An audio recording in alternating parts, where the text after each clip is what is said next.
I'm so pleased to be able to bring London City Ballet here back to Sintra for our second season. Last night we had our opening of the new season. We had premieres of Florent Melac's Soft Shore. He created on the company. We started in January working at the Paris Opera House, and then he came to London to work with the dancers in Islington at our home. And last night we had the world premiere of his piece here on this beautiful stage in the gardens of the Palazzo here in Sintra.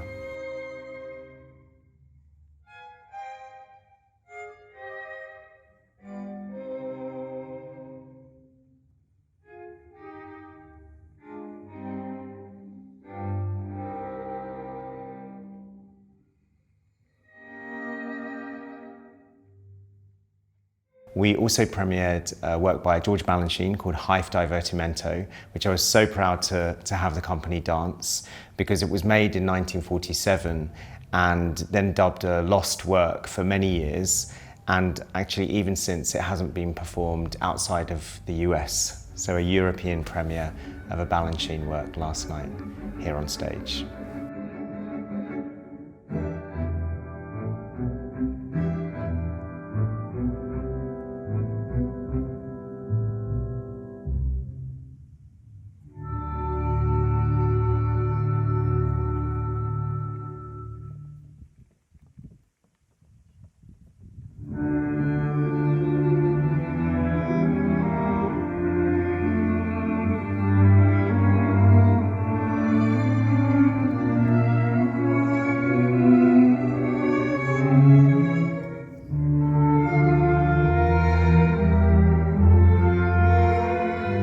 Completing the programme were two works that we performed last season, Ashley Page's Lorena Waltz, which is always a crowd pleaser, and the second piece was Liam Scarlett's Consolations Liebestraum, which we premiered last year in New York at the Joyce Theatre, where we were part of their fall season, and we are bringing it to the UK tour and to Saddle as well as this year, I'm pleased to say.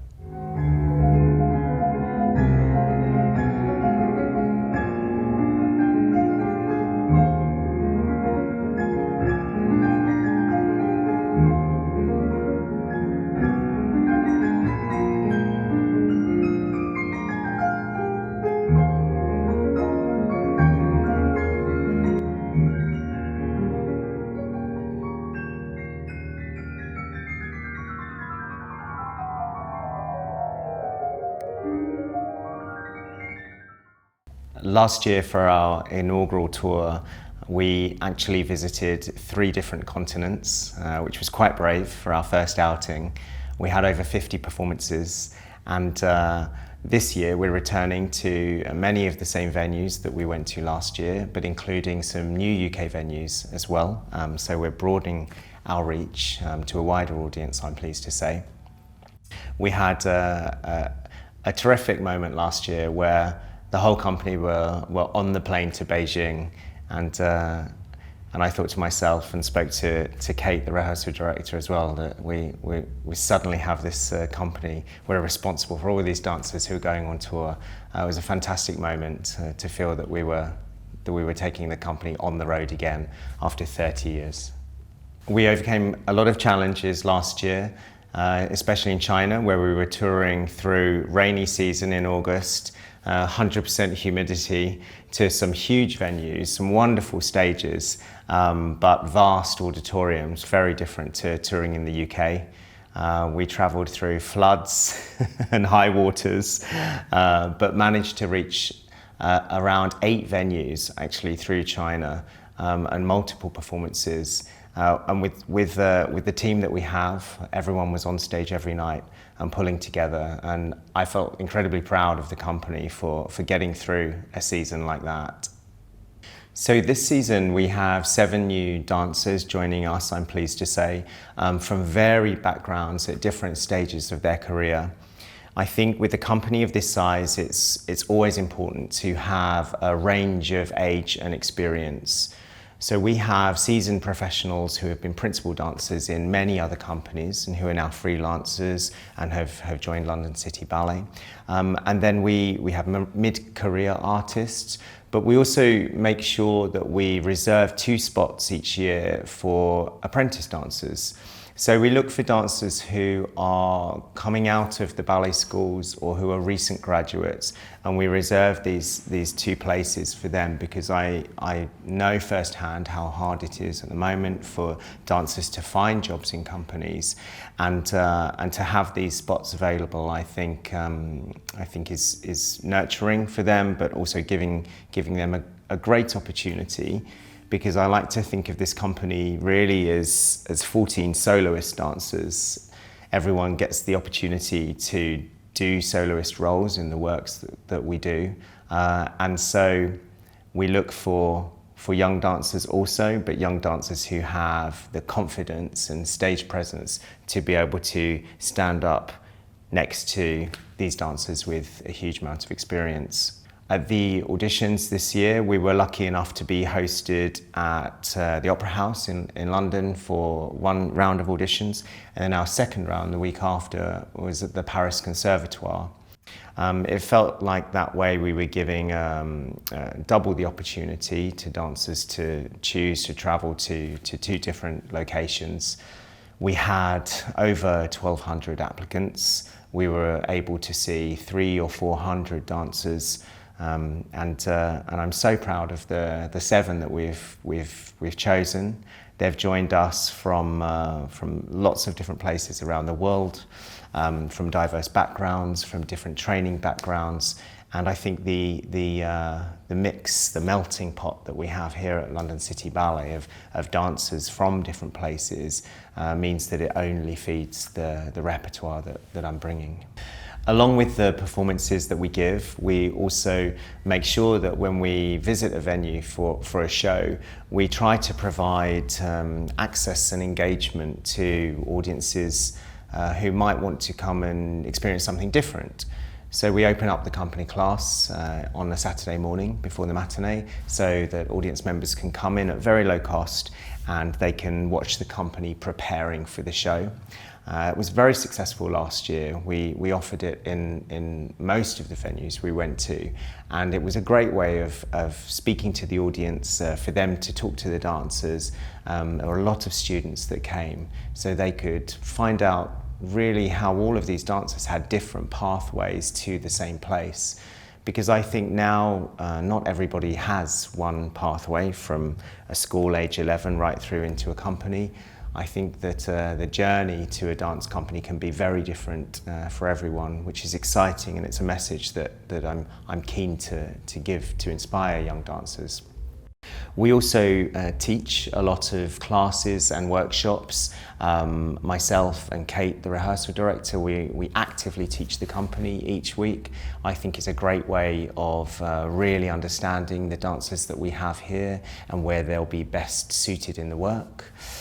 We also have run a series of career masterclasses at our home studio, and these have been very popular for students who are perhaps in their final years of dance school training.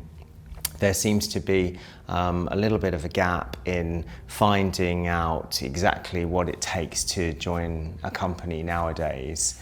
And although that is very different for each company, we were able to bring dancers in and host a full-day workshop on Sundays where we would teach a class, we would teach them some repertoire, perhaps some repertoire that they could use for their audition show reels, because nowadays the screening process of an audition is apparent, that was never there before.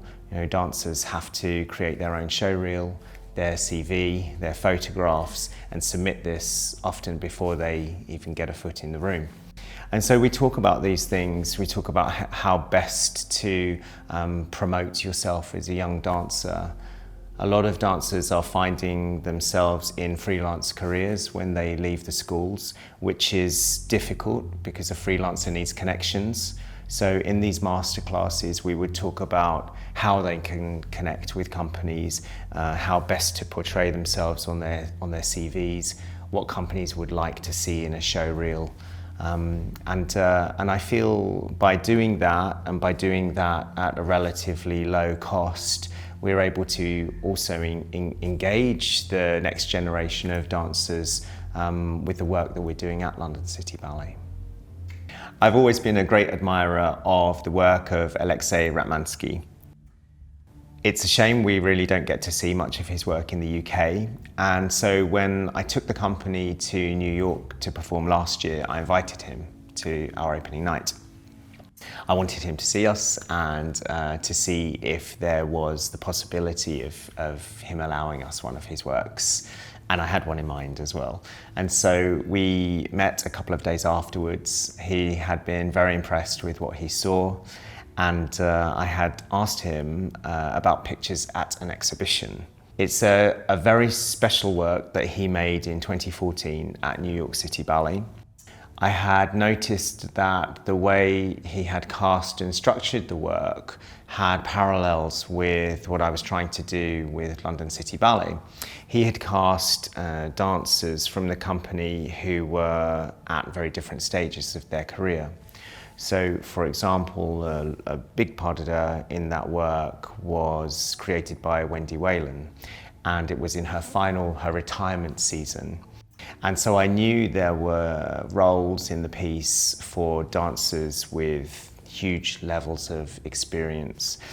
He'd also cast younger dancers in small pas de deux throughout it, and in the beginning of the piece and the end of the piece, all of those dancers, 10 dancers, performed together in group sections. And it echoed the idea that I have here of bringing together dancers from lots of different places and experiences. And he was more than happy to give us the work, I'm pleased to say. And we had him here, actually, in the studio in London for 10 days after the piece had been staged by an original cast member. And he worked intensely and beautifully with the dancers. I feel that he didn't just come in and set the piece, he improved the dancers as individuals.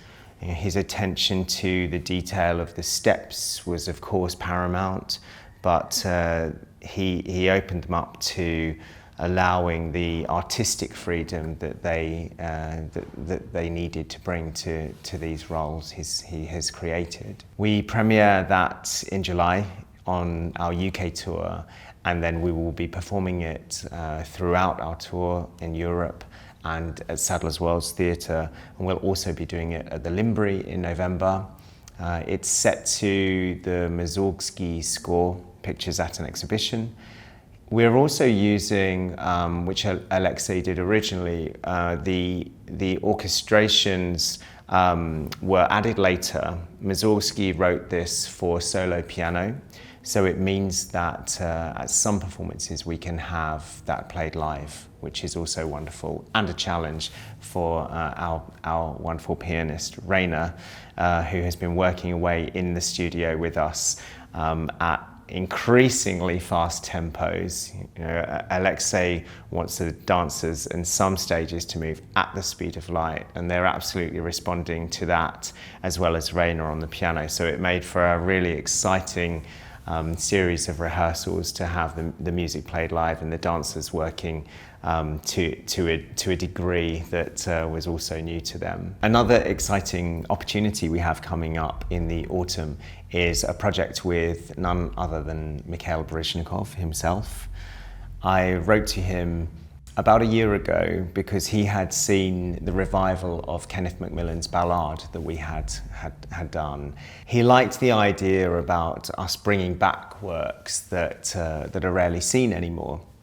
And I had this idea for a ballet by Jerome Robbins called Quiet City that he made in 1986 on New York City Ballet, just for 3 men.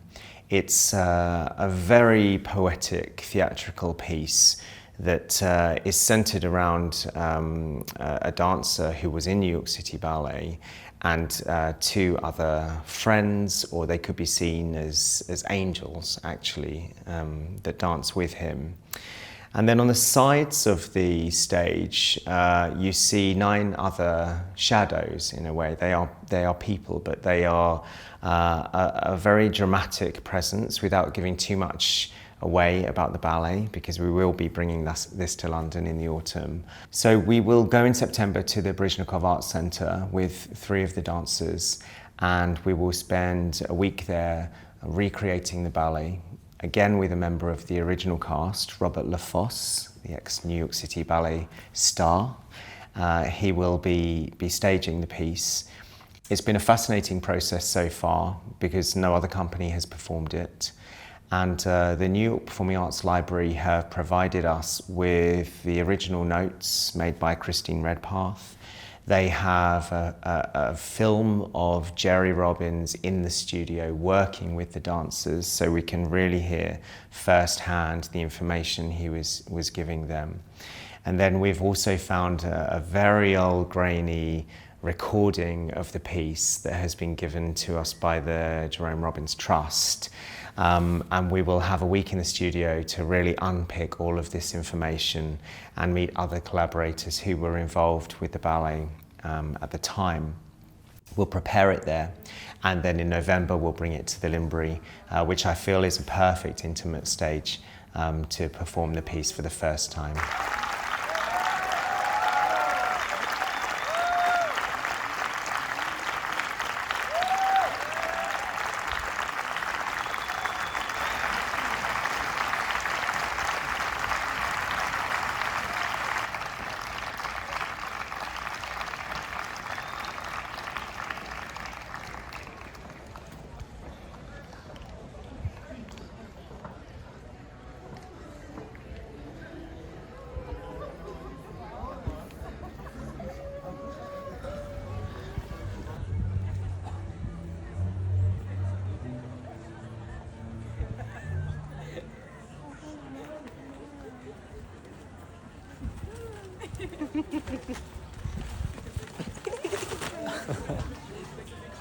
Picture.